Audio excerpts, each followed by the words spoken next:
Hello దోస్తులు ఎట్లున్నారు మస్తున్నారులే। ఈ వీడియో వచ్చేసి మండే రోజు మార్నింగ్ తీసిన మినీ వ్లాగ్ అండి। సండే రోజు చంద్రగ్రహణం అయిపోయిన తర్వాత మండే రోజు ఎర్లీ మార్నింగ్ లేచి ఇంట్లో అయితే అంతా క్లీనింగ్ పని అయిపోయిన తర్వాత స్నానం చేసి దేవుని పటాలన్నీ తుడుచుకొని పూజ అయితే కంప్లీట్ చేశానండి। ఇంట్లో పూజ అయిపోయిన తర్వాత శివాలయం వెళ్తే చాలా మంచిగా ఉంటుందనేసి ఆ రోజు శివాలయం వెళ్ళి దర్శించుకుంటే అంతా మంచిగా జరుగుతుందని చెప్పారు।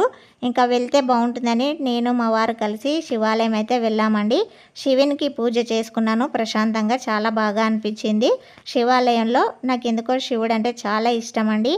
శివాలయంలో ఉన్నంతసేపు నాకైతే బయటికి రావాలనిపించదు, అంత ఇష్టం నాకు శివుడు అంటే। శివుని దర్శనం చాలా బాగా అయితే జరిగింది। దర్శనం అయిపోయిన తర్వాత ఇంకా ఇంటికైతే వచ్చేసానండి। ఇంటికి వచ్చి బ్రేక్ఫాస్ట్ అయితే చేస్తున్నాను। పిల్లలకి వాళ్ళ లంచ్ బాక్స్ అయితే ప్రిపేర్ చేయలేదు, ఇంట్లో చాలా పనులు ఉన్నాయి, తీరిక అవ్వలేదు। వాళ్ళని ఆఫ్టర్నూన్ ఇంటికి తీసుకురమ్మని చెప్పాను। ఇంకా బ్రేక్ఫాస్ట్ అయితే చేసుకొని తింటున్నానండి। బ్రేక్ఫాస్ట్ తినేసరికి 10 అయిందండి। మార్నింగ్ 10కి బ్రేక్ఫాస్ట్ చేసుకొని తిన్న తర్వాత కాసేపు అయితే రిలాక్స్ అయ్యాను। ఉదయం నుంచి పనులు చేసి బాగా టైర్డ్ అయిపోయాను। ఒక గంట సేపు అయితే రిలాక్స్ అయిపోయి 1 అవర్ అయితే పడుకున్నానండి। 1 అవర్ పడుకున్న తర్వాత 12కి అయితే లేచాను। 12కి లేచి వంట అయితే స్టార్ట్ చేస్తున్నాను। ఒక పక్క రైస్ అయితే పెట్టాను, రైస్ అవుతుంది। మరొక పక్క పప్పు చేయాలనుకుంటున్నానండి, పొనగంటి కూర పప్పు। పొనగంటి కూర టెంపుల్ నుంచి వచ్చేటప్పుడు తీసుకొచ్చాను। కుక్కర్లో పప్పు పెట్టి 2-3 సార్లు క్లీన్ చేసుకున్న తర్వాత అందులో పచ్చిమిర్చి, ఉల్లిపాయలు, టమాటాలు వేసుకోవాలండి। క్లీన్ చేసి పెట్టుకున్న పొనగంటి కూర కూడా వేసుకోవాలి। ఇలా వేసుకున్న తర్వాత ఇందులో కొంచెం చింతపండు వేసుకోవాలి, చిన్న నిమ్మకాయ సైజ్ అంతా చింతపండు వేసుకోవాలి। ఇందులో దీనికి తగినంత వాటర్ కూడా వేసుకోవాలి। చింతపండు, వాటర్, పసుపు ఇవన్నీ వేసుకొని కుక్కర్ పైన మూత పెట్టి ఒక 2 విజిల్స్ వచ్చేదాకా స్టవ్ మీద అయితే పెట్టుకోవాలండి। ఈలోపు టమాటా చారు అయితే ప్రిపేర్ చేస్తున్నాను। 2 టమాటాలు కట్ చేసుకొని వేసుకొని కొంచెం చింతపండు వేసి ఉడికించుకున్నాను। ఇప్పుడు వీటిని ఇలా పిసుక్కొని ఇందులో పిప్పి అయితే తీసి పెట్టుకోవాలి।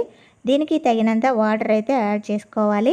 ఇలా యాడ్ చేసిన తర్వాత క్లీన్ చేసి పెట్టుకున్న కొత్తిమీర, కరివేపాకు వేసుకొని కొద్దిగా సాల్ట్ కూడా వేసుకొని పక్కకైతే పెట్టేశాను। ఈలోపు పప్పు కూడా ఉడికిపోయిందండి। ఇందులో ఉన్న వాటర్ అయితే తీసేసాను। తీసిన తర్వాత కొద్దిగా సాల్ట్ వేసి పప్పు అయితే రుబ్బుకుంటున్నానండి। ఇలా రుబ్బిన తర్వాత మనకి మిగతా వాటర్ ఉంది కదా, ఆ వాటర్ కావాల్సినంత అయితే యాడ్ చేసుకోవాలి। మరీ గట్టిగా కాకుండా మరీ పలుచగా కాకుండా పప్పునైతే ప్రిపేర్ చేసుకోవాలి। ఈ విధంగా ఇలా ప్రిపేర్ అయిన పప్పులో పోపు అయితే పెట్టుకోవాలి। పోపు కోసం స్టవ్ మీద బాండి పెట్టుకొని కొద్దిగా ఆయిల్ వేసుకొని జీలకర్ర, ఆవాలు చిటపటలాడుతున్నప్పుడు మెదుపుకున్న వెల్లుల్లి రెబ్బలు వేసుకోవాలి। ఎండుమిర్చి కూడా వేసుకొని కొద్దిగా కరివేపాకు, పసుపు వేసుకోవాలి। ఇవి ఫ్రై అయిన తర్వాత ఈ పోపు మొత్తం రెడీ అయిపోయిందండి। ఇలా రెడీ అయిపోయిన పోపును ముందుగా ప్రిపేర్ చేసుకున్న పప్పులో అయితే కలుపుకోవాలి। పప్పు అయితే రెడీ అయిపోయింది। పొనగంటి కూర పప్పు చాలా బాగుంటుంది ఇలా చేసుకుంటే। దీన్ని కూడా పక్కకు పెట్టేద్దాం। ఇప్పుడు ఇదే బాండిలో కొద్దిగా ఆయిల్ వేసుకొని జీలకర్ర, ఆవాలు చిటపటలాడుతున్నప్పుడు వెల్లుల్లి రెబ్బలు కూడా వేసుకొని కొద్దిగా మెంతులు వేసుకోవాలి। అలాగే ఎండుమిర్చి, కొద్దిగా పసుపు వేసుకోవాలి। ఇవి ఫ్రై అయిన తర్వాత ముందుగా ప్రిపేర్ చేసుకున్న చారు అయితే ఇందులో వేసుకోవాలి। రసం ఇందులో వేసుకొని మిగతాది మొత్తం గిన్నెలో వేసుకొని స్టవ్ మీద పెట్టుకొని ఒక 2 నిమిషాలు అయితే మరిగించుకోవాలి। చారు చూసారు కదా, చారు కూడా రెడీ అయిపోయిందండి। రైసు, పప్పు, చారు ఇవన్నీ రెడీ అయిపోయాయి। ఇంకా పిల్లలు కూడా వచ్చేసారు। ఆఫ్టర్నూన్ వచ్చిన తర్వాత పిల్లలకైతే లంచ్ అయితే తినిపిస్తున్నానండి। ఇంకా మా పాప ఒక్కతే తింటుంది, బాబుకు ఖచ్చితంగా తినిపించాల్సిందే। మా పాప అయితే తింటుంది కానీ బాబు అస్సలు తినడు। ఇంకా ఇలా తిన్న తర్వాత స్కూల్కి అయితే వెళ్ళిపోతున్నారు ఆఫ్టర్నూన్। ఇదండి పిల్లల లంచ్ బాక్స్ వీడియో నచ్చితే ఒక లైక్ కొట్టి షేర్ చేసి సబ్స్క్రైబ్ చేసుకోండి। నెక్స్ట్ వీడియోలో మళ్ళీ కలుద్దాం। Thank you for watching.